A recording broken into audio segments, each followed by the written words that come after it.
Hey everybody. I told you a long time ago that one day I'd go over my tattoo equipment and try my best to explain it to you so you understand. So, the most important bits of our equipment is our sanitary equipment. Right here, this is called an autoclave. It is a dry heat sterilizer. Now there's hydroclaves and autoclaves. And hydroclaves use hot water and autoclaves use dry heat sterilizer. Now that is an ultrasonic cleaner. Um, Inside you'll see a basket. And what you do with that is all your stainless steel, you're gonna throw in there in some green solution, green soap. It's a tattoo thing. It's a sanitary solution. It's really good for cleaning equipment and your clients. That's just transfer paper. Let's get into the nuts and bolts of my equipment the best we can. Now I got this ATA case because I'm no longer in a shop and it's just convenient. Now, it's very important to have lots of machines and have them tuned lots of different ways. Okay.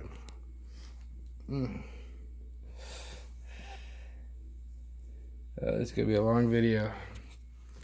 Over here, I have my liners. On my liners, I mostly just got iron machines. I love iron machines, but I do the coils myself on most of them. But I've got a speed bar on here, and the points. This is my favorite liner. The points on the liner are sterling silver. All right, and then we have on all of them, I have a gold penny, and I cut the side off the penny flat because the bottom spring, most tattoo machines you get from like eBay or something like that, they're gonna have this round thing right here. Now that's gonna make the bottom spring is the spring is supposed to look like this, but if it's round, your bottom spring is gonna be torquing side to side. Like, it's so subtle, but it leads to breakage and an uneven swing. So what I do, what a lot of people do, is take a coin, you follow it down flat, and I use gold. I'm using gold coins, and it makes the bottom spring basically fly straighter. There's a speed bar. This is the armature bar. The bottom spring, the top spring makes contact to that point. Okay. These are true copper wires. This is my liner. Well, one of my liners. Okay. And on the bottom here, where the coils are sat, that little bar right there is known as a yoke. Called a yoke. Okay. So you got the frame, the yoke, the coils. The points, there's your ground. Goes right into the frame. Lower spring, armature bar, top spring. And this is how you set it up. And I got a lot of different machines for a lot of different things, but all these are various liners, and as you see, they're all pretty much set up exactly the same. And when you're tuning a machine, you want it to fire on as low voltage as possible, and there's a very good reason for that. Because as the coils, as you're working, say you got the machine, sounds really good at like 8, but as soon as you start getting like 10, 15, 20 minutes into it, you're gonna have to start lifting the voltage, because as the coils get harder, it's not gonna pull that arm very well. So you tune it so it operates, it fires, and it hums. and you get this this hummingbird effect on the armature bar, where you see 3 kind of sitting still here, here, and here. Now I like to get mine running around 5, 4, 5, and so as I'm working, I can go up. But you don't want to just start working on someone at like 11, 12, 13, because it doesn't leave you much room to go, you know. That's the reason why you want it tuned to the point where it's humming and it's singing, and you just know it's just throwing real well at a low setting. There are all of my liners. The only difference with my shader is a bigger coil, right? And the top spring comes out a lot farther, and this one's got a speed bar. Here we go. Here's the shader. Bigger coils. It's got a softer throw. For this one's got a really soft throw. I use this one for like sweep shading and stuff, because you don't want a hard driven when you're doing subtle gradations of colors and stuff. Alright. Now, I was trained old school by Ralph's Hungry Eye Tattoo Parlor, fucking a lifetime ago, and there's some things you need to know about me. Is I'm a stickler for the old ways. If you're a tattooist, before you tattoo, you need to use your loom. You need to get your loom out, all right, and you need to check the tips of your needles, because not all needles come out of the package, and if you make your own needles, great. You're still gonna need to loom it, but there's gonna be hooks like a mag 5. It's gonna be 5 needles stacked, 1, 2, 3, 4, 5. Now some of those mags, one of the needles might be hooked at the very tip. It's like a little hair at the very tip to be hooked, and then there's also barbed, where there's little barbs sticking out of the sides of the tips of the needle. So you always want to loom your needles. Okay. These are some grips. I'm getting old. These grips, they're disposable. You throw them away. But they make it easier for people. Just extra parts, armature bars, blah blah blah. This is an armature bar bender. This is what shapes the top spring. This top spring. Okay, so it's a very good tool. And this tool right here, this tool is for setting your armature bar to the correct, I'd say, width. This is so hard to do with one hand, so I want to try to set my phone down for a moment. I'm going to take this machine. You can see there's the hole that the tube goes through, and right there is your armature bar, where you take this tool here and you push it through the hole like so. And you see this armature bar here, it needs to be lowered quite a bit. And that's really easy to do. We just get a lower bottom spring. Okay? But if it was set right, the top of that armature bar would go through that little gap right there. It's supposed to sit perfect like that. Anyway. So this one is for bending and shaping your springs. And this one right here is for setting the armature bar the right length. Alright. Now I've taken apart this cheap foot pedal. A lot of old tattooists used to make their own, but I like the shape of this, but I didn't like the construction. So I've taken it apart. and I've rewired it. This is very, very, very, very thick copper wire, true copper wire, and I've got that in there. Everything's resoldered, refined, and with gold tips. Very conductive. This is a very conductive foot pedal now. It's true to the step.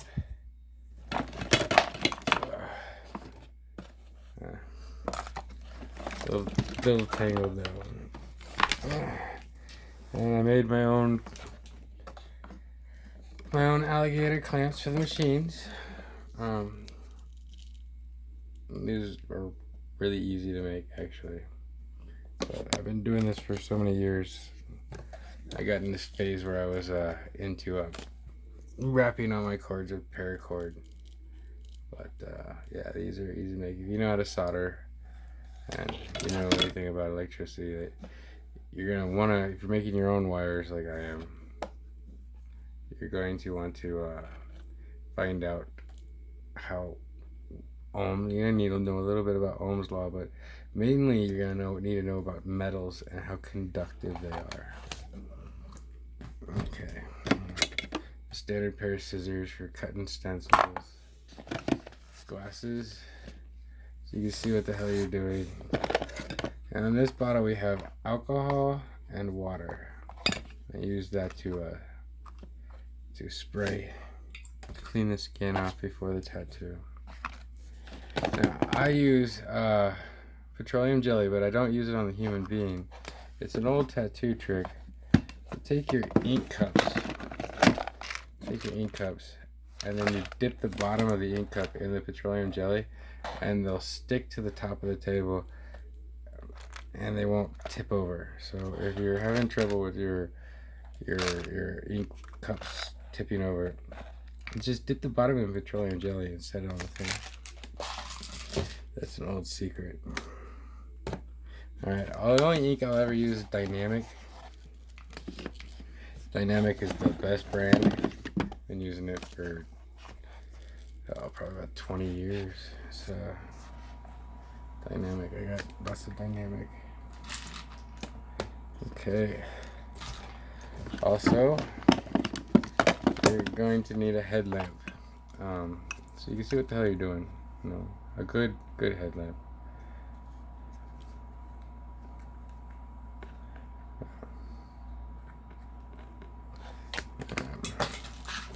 These are top hat grommets, and basically the end of the tattoo needle, which you'll see later, has a circle on it, a little loop. And that grommet is going to go through the loop of the needle and onto the top of the armature bar. Now, don't pigeonhole yourself with just one power supply. Get lots of them. I got some old school knob turning ones up there, but I like these digital ones because not only does it keep track of the voltage, it also keeps track of the speed and the duty of the machine as it's running, and you need to know those things when you're tuning them. Duty is probably the most important thing you need to know. Alright, right here we have these are medical bags, and they go over the cords before I start tattooing. I slip the cord through these and then attach it to the machine. And these are machine condoms, basically. It's the same as the cord, but you wrap your machine, after you got it all set up, you wrap your machine in this to keep particulates from flying back on it. So mainly to protect your equipment more than, you know, Now this is a stencil cream that I was taught how to make, and basically all this is vitamin D cream plus speed stick or whatever, just a clear gel, and you microwave it and you melt it, and you just take a tiny little bit, and you rub it on the skin. You give it a minute, kind of let it air out, and you slide your stencil on there and you pull it off. And not only does it transfer the image to the skin, but it puts essential vitamin D onto the skin itself. And you're always going to need puncture resistant gloves. Alright, now it's very important. Don't just go out and get like any glove, because these aren't just for your customer's protection, they're for your protection. You don't know who has AIDS or any kind of blood-borne pathogens. You know, these are for you just as much as them, okay? That's all I'm trying to say. Various size grips depending on what your hand. This is the size that I prefer to use. Alright. Here's some tubes over here. Now these tubes, these grips, they get put into the ultrasonic cleaner, and then they get put into the autoclave. Yeah. Various art utensils, blah blah blah. So that's the top of the box. It's kind of like the business end, but we have more to it than just this. A lot more to it. If there was less, anybody can do it, but we all know that not anybody can tattoo. If you want to do it right, get trained. Alright? But if you're not going to get trained, you should at least pay the attention, because safety's first. I use lots of different brands, but I'm digging on these Ace needles. As you see, these ones are a round 5. It's a round configuration, so it's 5 needles grouped up in a circle. This is for lining. It's a fairly thin line actually, and so we dispose of those when we get done using them. Now I have these tips.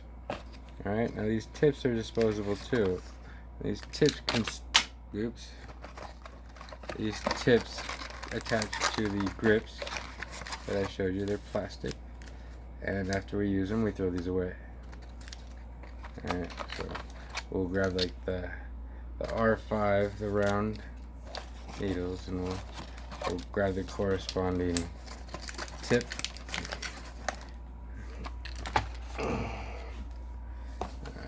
So that's pretty standard. You get it, the tip to match the needles, but I have lots of different sizes of tips and needles. And here we have a surplus of ink cups.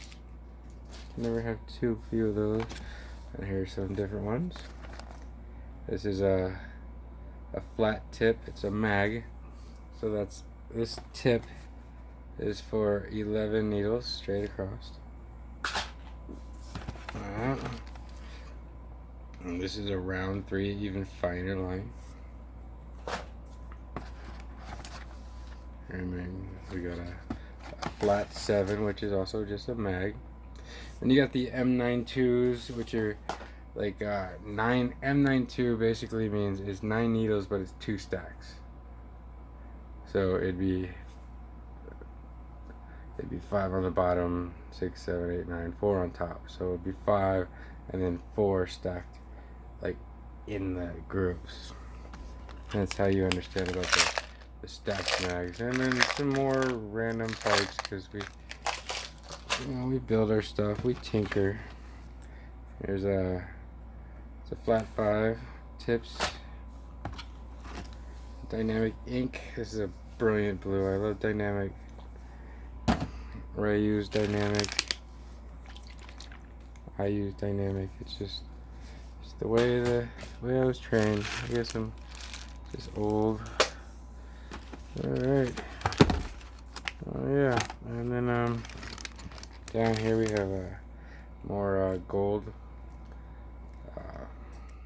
contacts. These haven't been used. These are brand new. Basically, they unscrew, and then you got to solder your wires in there, and then you push it through, basically. Okay, I have an autoclave in here somewhere. A Thermofax. I have a Thermofax in here somewhere. So what a Thermofax is, it's probably in the closet, is if you got a picture and then I don't know. Let's see if we can find it. But basically, what it is basically a copy machine for your stencil that puts it directly on the stencil paper, so you don't have to sit there and hand draw it. But I still prefer to hand draw. That's why I don't know where my Thermofax is at this current moment. I got a dirty ass closet. It's around here somewhere. I just not entirely sure where. So, anyway, a Thermofax is a stencil copy machine. So if that helps you understand what the hell it is. You put the picture on the top, you put the stencil paper on the bottom, you remove the pep protective middle insert, and you hit go and it goes. So yeah, alright. So that's a brief overview of my equipment. I hope you enjoyed it.